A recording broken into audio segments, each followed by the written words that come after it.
কি গো ভাই ও বোনেরা, মনে আসেনি 1 বছর আগে এই শীতের দিনে আমি যখন প্রথম ভিডিও ওপেন করছিলাম এই গাজরের পায়েস দিয়া এই বাড়িতেই। আসসালামু আলাইকুম, সবাই কেমন আছেন? আশা করি ভালো আছেন। আলহামদুলিল্লাহ, আল্লাহর রহমতে ভালো আছি। আজ 1 বছর পরে পুনরায় রিপিটলি আবার এই গাজরের পায়েস নিয়ে হাজির হয়েছি। তো গাজরের পায়েসের সেই সেম ভিডিও না, কিন্তু সেই রকম করে পাকাইতে পারিনি। আমার ঘরে গাজর রান্না এনেছিল আমার হাজব্যান্ড। তো আমার মেয়ে দেখে বলছিল, মা গাজরের পায়েস খাবো। তো ও তো ঠিক মতন এখনও পায়েসটা বলতে পারে না, আয়েশ বলে। তো সেম বছরেও গত বছরেও ছিল আয়েশ বলাটা, কিন্তু এই বছর অনেকটাই বলতে পারে পায়েস, অনেকটাই বলতে পারে। যাক আলহামদুলিল্লাহ। আমি প্রথমে গাজরগুলো গ্রেট করে কুচি করে নিয়েছি গ্রেটারের মাধ্যমে, মানে যেটাকে আমরা আলু সিলার মেশিন, আর সিলা না, আলু পলার মেশিন বলি বাংলা ভাষায়। তো যাই হোক, আমার কথাতে ভুল ত্রুটি থাকতে পারে, মাফ করবেন। তো আমি প্রথমে কড়াইতে তেল দিয়ে দিয়েছি। আমার ঘরের মধ্যে কোনো প্রকারের বাটার ছিল না, ঘি ছিল না। মেয়ে যেহেতু খেতে আবদার করেছে, যেই কারণে আমার মূলত রান্না করাটা। গতকালকে রাত্রে আমি 10টার পরে এই পায়েসটা রান্না করতে গেছি। তো খেতে কিন্তু আলহামদুলিল্লাহ অনেক ভালোই ছিল। যেহেতু ছোটো মানুষ, ছোটো মানুষের আবদার রাখতেই হয়, কারণ ছোটো মানুষের মন বলে কথা, কখন কি হয়ে যায় বলা যায় না।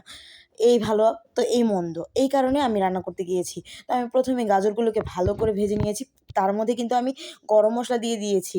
গরম মশলা, এলাচ আর দারচিনি। আমি অবশ্যই মিষ্টি খাবারের মধ্যে এলাচটাই বেশি ব্যবহার করি, দারচিনিটা খুব কম পরিমাণে। আর তেজপাতা আমি খাবারের মধ্যে শুধুমাত্র বিরিয়ানি, পোলাও, তারপর রিচ ফুডগুলো যেগুলো, সেগুলোর মধ্যে অ্যাড করি। আমি ডেজার্ট আইটেমে কখনোই আমি তেজপাতা পছন্দই করি না। তা এই ফাঁকে দিয়ে আমার হাজব্যান্ড কাজির ভাত খাবে।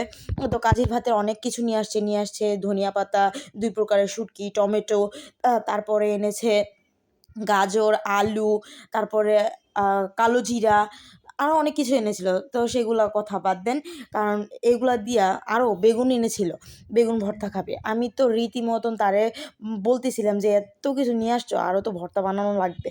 বললো, তোমার যা যা লাগবে তুমি নিচে দোকান আছে নিয়ে আসো। তো যাই হোক, আমি রেসিপিতেই ফিরে যাই। তো এই ফাঁকে দিয়ে আমি সুন্দর করে কিন্তু এটার সাথে একটু পরিমাণের সুজি দিয়ে দিয়েছি। সুজি দিয়ে আমি ভালো করে নাড়াচাড়া করে ভেজে নিয়েছি, যাতে করে একটু স্মেলটা ভালো আসে আর গাজরের কাঁচা গন্ধটা চলে যায়।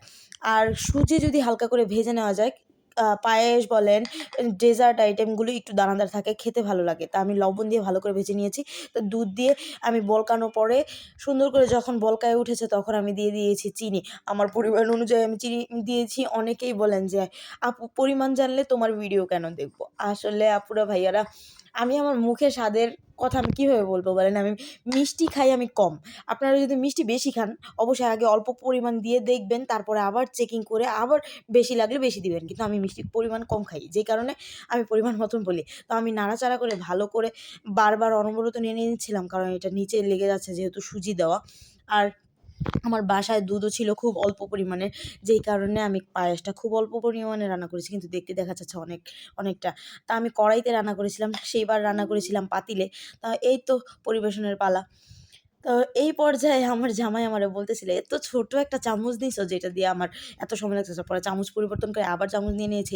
১ বছর আগেও কিন্তু সেম বাটিতে আমি পরিবেশন করেছিলাম। কারণ এই বাটিটা আমার কাছে খুবই ভাল লাগে। লাভ শেপের তো বাটিটা, এজন্য কাছে ভাল লাগে। তো আপনাদের কাছে কেমন লাগে জানাবেন কমেন্ট করে। তো আজকের জন্য ভিডিওটা এখানেই শেষ করছি। আর কে গাজরের পায়েস খান, কিভাবে খান, রান্না করেন, অবশ্যই জানাবেন আমাকে কমেন্ট করে। সবাই ভালো থাকবেন, সুস্থ থাকবেন। আল্লাহ হাফিজ। Bye, bye. আমাদের জন্য দোয়া করবেন।